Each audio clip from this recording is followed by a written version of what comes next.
What's going on, y'all? Nick Urameshi here.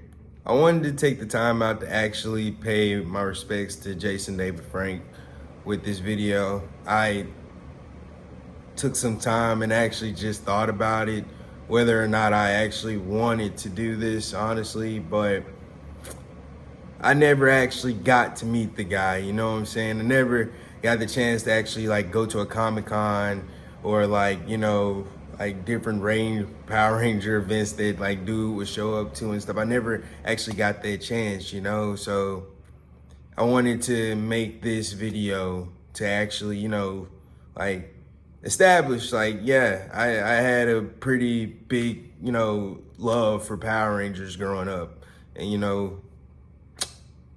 a lot of that is due to his impact on the show, especially in the early days. Rest in peace to Jason David Frank, and on to the video.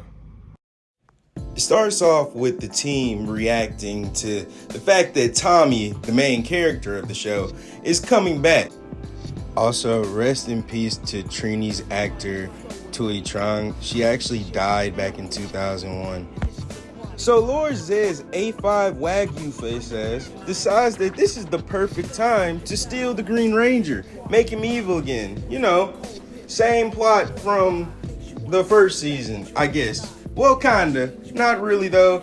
This will be Lord Zed's first time attempting this. So Zordon decides that this is the perfect time to, just go and create a Ranger. So, without telling the Power Rangers anything, they just kind of leave the command center, go into basically dark mode, and just leave. And they're pretty much gone for the rest of the episode, honestly. It's kind of a jerk move. So Zed decides to turn this Black Power statue into a monster because that was just something that he did. He liked to change things in the city into monsters. His plan is pretty simple. Use the monster to distract the Rangers while he steals the Green Ranger.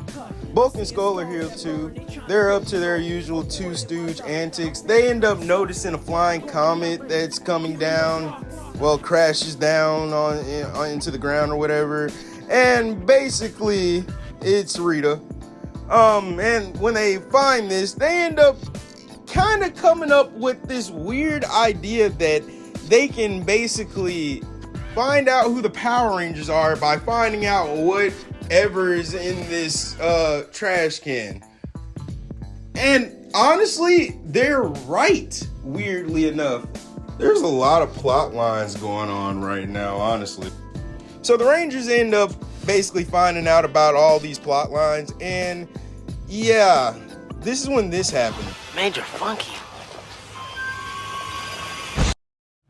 Major Funky. Yeah, that's some good 90s cringe. So as they're investigating these paranormal phenomena, the main character of the show, Tommy, is getting kidnapped. It must be Zed based off how painful this looks. And if I didn't make this clear before, too many damn plot lines. Bulk and Skull are busy trying to free fucking Rita Repulsa for some reason. Why? So the Power Rangers get tired of Zordon basically not answering the phone, so they decide to do a pop-up. They end up realizing that the command center is basically abandoned once again, and this time with no Alpha. So this is a pretty bad situation for them because they're used to, having Zordon basically give them a rundown of what's going on. And this kind of puts them at in a situation where they don't really know what to do, even though they've been, kind of doing this for, I don't know how many years. How old are they at this point? But none of that matters right now because Zed finally gets tired and just goes ahead and wakes up the monster. And it is but ugly. So they morph, they get to fighting, and they start losing almost immediately. And they getting whooped too because they suits getting ashy from getting battle damaged and stuff, and that was the only time when that happened. But now they pull out the Zords. The Zords in this season actually transform from the first season Zords, and they form a whole new Megazord basically. And it's still not enough to defeat this monster because it actually can do shadow clone jutsu for some reason. Kind of want to take the time out to actually just say Lord Zed was actually a pretty good villain for Power Rangers, way better than Rita. After getting whooped on for a little bit, Billy was like, "F that," goes back to Command Center, see where Zordon and them at, and ends up finding out that they're building a Power Ranger, a White Ranger. So he goes back to deliver the news. Really, no offense, can you just cut to the chase? Yeah, what exactly did you find at the command center? Zordon and Alpha are in a hidden chamber making a new ranger. Now, I like this scene because they're actually worried about this. They don't want to see a new Power Ranger really unless it is Tommy. And they're each kind of reacting to this. So Zordon summons them back to finally reveal who this new Power Ranger is. Green Ranger's power was completely decimated by his last few battles. Alpha and I felt it was time to create an even more powerful Ranger to combat Lord Zed and his diabolical evil. To that end, a candidate was selected and a new Power Ranger was created. And now, my friends, I present to you the White Ranger.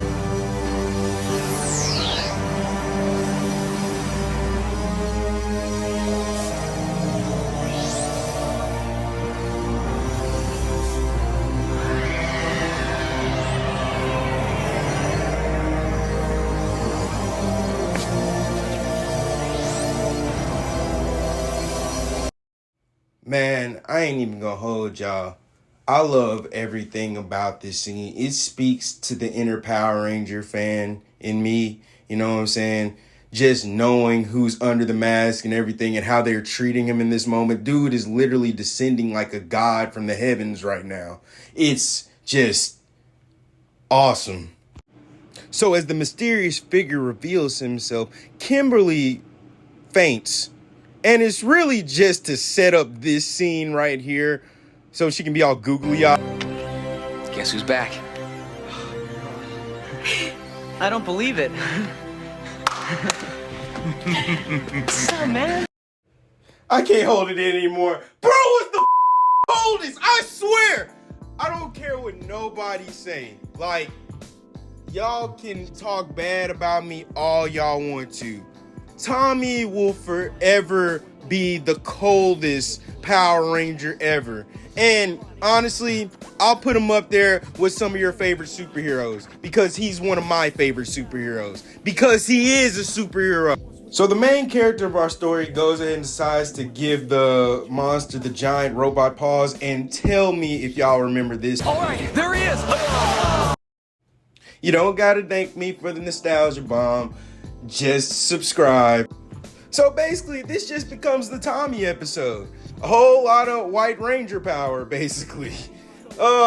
He's got a new Zord that transforms into its own Megazord, and it can also do the leader thing and combine with the other Zords to form his own Megazord variation. And you know how this goes. They take down the bad guy, one attack, and that's pretty much it. Also, this happened.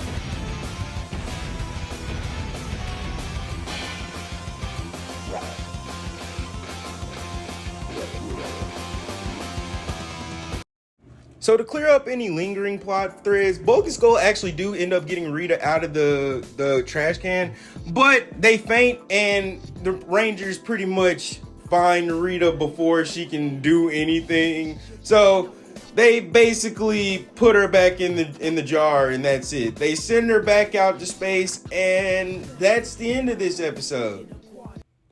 I guess what we can take away from all of this is that Zordon used a very painful way to teleport Tommy, and he could have just teleported them normally. What was up with that? That wasn't Zed, that was Zordon.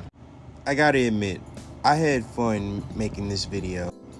Even though the reasoning and the premise behind the video is still kind of sad, like, I still ended up remembering why I made this video and liked this property so much anyway. I made this video to say that it really could have been different. Tommy's character was really only supposed to last for 14 episodes and his contract ended, but thanks to fan demand, they brought him back. I make the main character joke a lot in this video, but like, I mean it. He was the heart of the show. So let's try to follow his example, you know? Go about life and spread as much positivity as you can. Hey, I know this was kind of like a different type of video, like I said, like, it was a kind of an emotional one, you know, and I just wanted to like say a few things at the end. One, prayers go out to like Jason Davis Frank's family and, you know, people that were close to him. And I hope you're all doing okay in these trying times.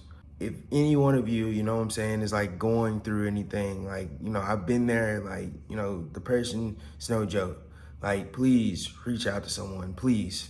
Like, I know it can hurt, you feel me? It can hurt to like just feel like the world is against you, or like whatever the case may be. Like, at least reach out to someone that you may trust, whether it's a trained professional or whether it's a friend or family member. Please, like, we gotta deal with this trauma, y'all, like, for real. There's always a better way, always. Just remember that. But I'm gonna end it out here. Thank you for making it to the end of the video. My name is Nick Urameshi, and this was a Nostalgia Nick Rewind. Later.